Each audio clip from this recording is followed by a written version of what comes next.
আসসালামু আলাইকুম। বেশ কয়েকদিন ধরেই আমাদের বিগত ভিডিওগুলোর কমেন্ট বক্সে আমরা একটা কমন কমেন্ট পাচ্ছি। সেটা হচ্ছে, বর্তমানে জাতীয় বিশ্ববিদ্যালয়ের অধীনে অনার্স শেষ করতে কত বছর সময় লাগছে? তো আজকের এই ক্লাসের মাধ্যমে এই বিষয়টি নিয়ে আমরা বিস্তারিত আলোচনা করব। সেই সাথে আলোচনা করব যে বর্তমানে সময়ের সাথে তাল মিলিয়ে তোমার ক্যারিয়ার প্ল্যান কেমন হওয়া উচিত। আমি মনে করি জাতীয় বিশ্ববিদ্যালয়ের প্রত্যেকটা স্টুডেন্টের জন্যই আজকের এই ক্লাসটি খুবই খুবই গুরুত্বপূর্ণ। সো মনোযোগ সহকারে শেষ পর্যন্ত আমাদের সাথেই থাকো। তো আমরা প্রথমে আলোচনা করি যে বর্তমানে অনার্স শেষ করতে কত বছর সময় লাগছে। তো জাতীয় বিশ্ববিদ্যালয়ের যেটা নিয়ম বা তাদের যে একাডেমিক ক্যালেন্ডার, তাদের মধ্যে কত বছর সময় লাগার কথা তারা বলেছে, সেই হিসেবটা তোমাদেরকে একটু আমি দিয়ে দিই। এটা হচ্ছে 2022-23 শিক্ষাবর্ষের একাডেমিক ক্যালেন্ডার। ঠিক আছে, 23-24-এর ক্যালেন্ডার এখনো তারা প্রকাশ করেনি। আমরা আগের বছরের যে ক্যালেন্ডার সেটা দেখে একটু দেখি যে তারা মোট 4 বছরের অনার্স কোর্স কমপ্লিট করতে সময় নিয়েছে এপ্রিল 27 মাসে 2027 সালের এপ্রিল মাস পর্যন্ত মোট 47 মাস। কয় মাস? 47 মাস। অর্থাৎ 4 বছরেরও কম সময়। তো আদৌ কি এই ক্যালেন্ডার অনুযায়ী বা এই সময়সীমার মধ্যে কোনো সময় জাতীয় বিশ্ববিদ্যালয়ের স্টুডেন্টরা অনার্স কমপ্লিট করতে পেরেছে? এটা একটা অসম্ভব ব্যাপার। তো তারপরও প্রতি বছর এইরকম ক্যালেন্ডার তারা কেন শিক্ষার্থীদের দেয় তা আমাদের বোধগম্য নয়। সুপ্রিয় শিক্ষার্থী বন্ধুরা, তোমরা দেখতে পাচ্ছ যে রেজাল্ট প্রকাশ সহ তারা 4 বছরের কম সময় নিয়েছে। অর্থাৎ 3 বছর 11 মাস তারা সময় নিয়েছে এই অনার্স কোর্স কমপ্লিট করতে। কিন্তু প্রত্যেকটা ক্ষেত্রেই আমরা দেখেছি যে সর্বনিম্ন একেবারে খুব দ্রুত গতিতে জাতীয় বিশ্ববিদ্যালয় যদি অনার্স কোর্স কমপ্লিট করে দেয়, তারপরও 5 বছরের বেশি সময় লাগে। ঠিক আছে? আর এই যে করোনা বলো, বিভিন্ন সমস্যা বলো, কিছু কিছু সেশনের স্টুডেন্টদের প্রায় 7 বছর সময় লেগেছে। আর ডিগ্রির কথা যদি বলি, এটা অনার্স কোর্সের কথা গেল। ঠিক আছে, ডিগ্রির কথা যদি ধরি, ওদের 3 বছরের কোর্স, তোমরা কি আমার কথা বুঝতে পারছো? একটু মনোযোগ দিবা। 3 বছরের কোর্স কমপ্লিট করতে 5 বছর সময় লাগে সর্বনিম্ন। এটা ডিগ্রি প্রথম বর্ষের পরীক্ষা শেষ হয়েছে আরো 4 মাস আগে, রেজাল্ট দেওয়ার কোনো খবর নাই। ঠিক আছে, তো সবকিছু মিলাই জাতীয় বিশ্ববিদ্যালয় যেটা বলে যে তারা 11 মাসের এক একটা একাডেমিক ইয়ার শেষ করবে, 4 বছরের মধ্যে অনার্স কমপ্লিট করে দিবে, এটা আসলে অসম্ভবের কাছাকাছি। কারণ জাতীয় বিশ্ববিদ্যালয়ে যে বর্তমানে যে ক্যাপাসিটি রয়েছে আর স্টুডেন্ট সংখ্যা রয়েছে, তাতে করে তাদের এই প্ল্যান বাস্তবায়ন করা কখনোই সম্ভব নয়। তাহলে এক কথায় যদি আমি বলি যে অনার্স মানে কমপ্লিট করতে তোমার মোট কত বছরের সময় লাগে, 4 বছরের কোর্স, তাহলে আমি বলবো যদি খুব তাড়াতাড়িও হয়, দেশে একটা স্থিতিশীল পরিস্থিতি থাকে, তাহলে 5 বছর। আর যদি করোনার মতো কোনো পরিস্থিতি আসে কিংবা সরকার বদলের মতো কোনো যদি পরিস্থিতি হয়, এই যে যেমন বর্তমানে ভিসি স্যার নাই, মাঝখানে একটা গ্যাপ চলছে, ইতিমধ্যে কিন্তু ভিসি স্যার থাকলে প্রথম বর্ষের পরীক্ষার রুটিন কিন্তু দিয়ে দিত, 1 মাসের মাথায় কিন্তু পরীক্ষা হতো।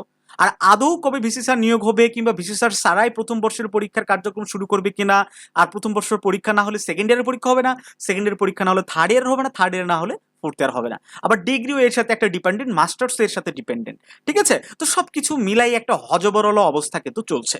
তো এরকম থাকলে কিন্তু 5 বছরও সম্ভব না, তোমার 6 বছর লাগতে পারে। এটা এস্টিমেট করে বলা যায় না, বাট তুমি একটা চিন্তা করে রাখবা যে এই 4 বছরের কোর্স শেষ করতে তোমাকে 5 বছর মিনিমাম সময় দিতেই হবে, সবকিছু যদি ঠিকঠাক থাকে।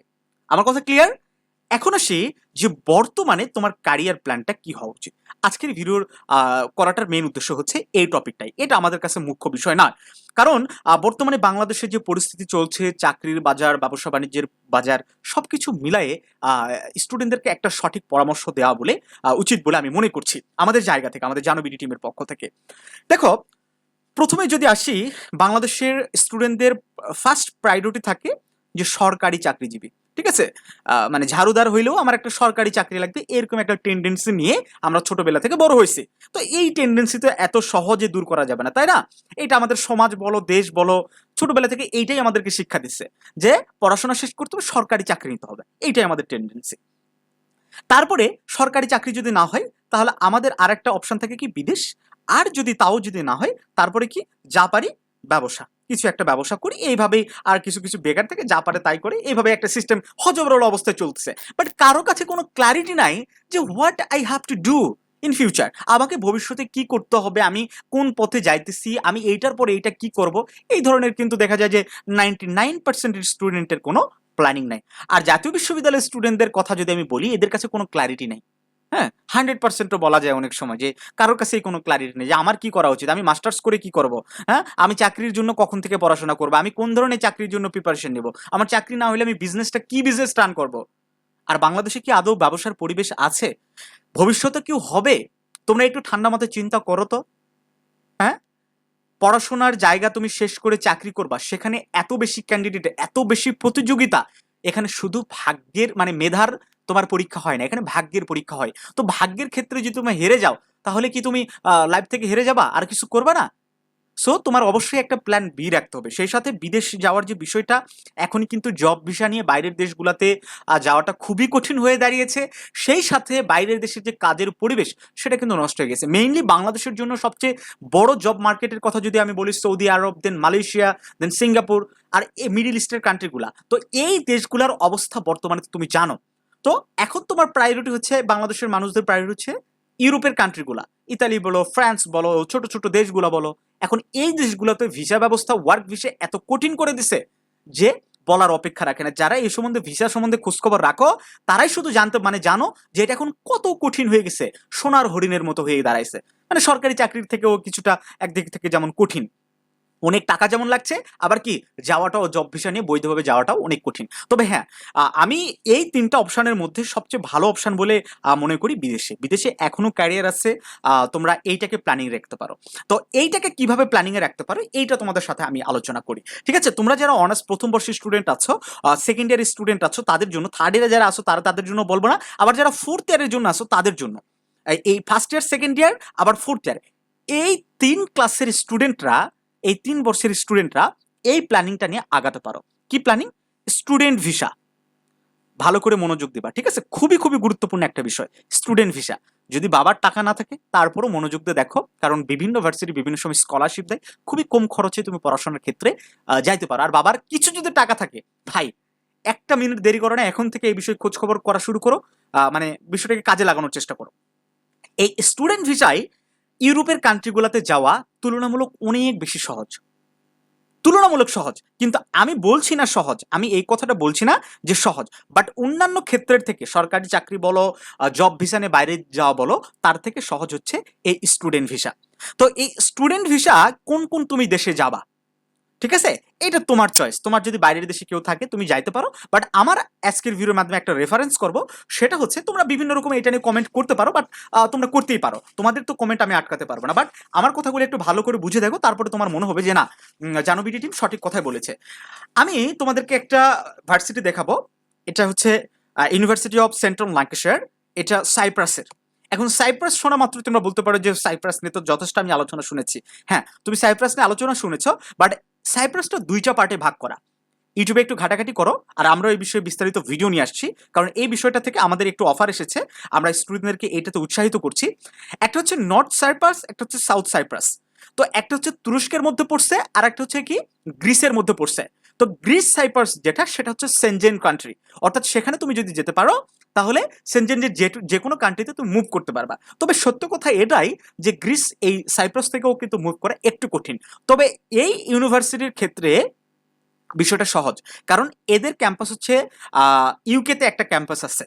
তুমি 1 সেমিস্টার যাওয়ার পরে তুমি ক্রেডিট ট্রান্সফার নিয়ে ইউকেতে মুভ করতে পারো, অর্থাৎ এই লন্ডনে মুভ করতে পারো, ঠিক আছে, ইংল্যান্ডে মুভ করতে পারো।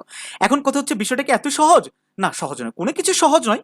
বাট এই সাইপ্রাসে, তোমার গ্রিস সাইপ্রাসে তুমি যদি নাও মুভ করো, there have been lost of opportunity, ঠিক আছে?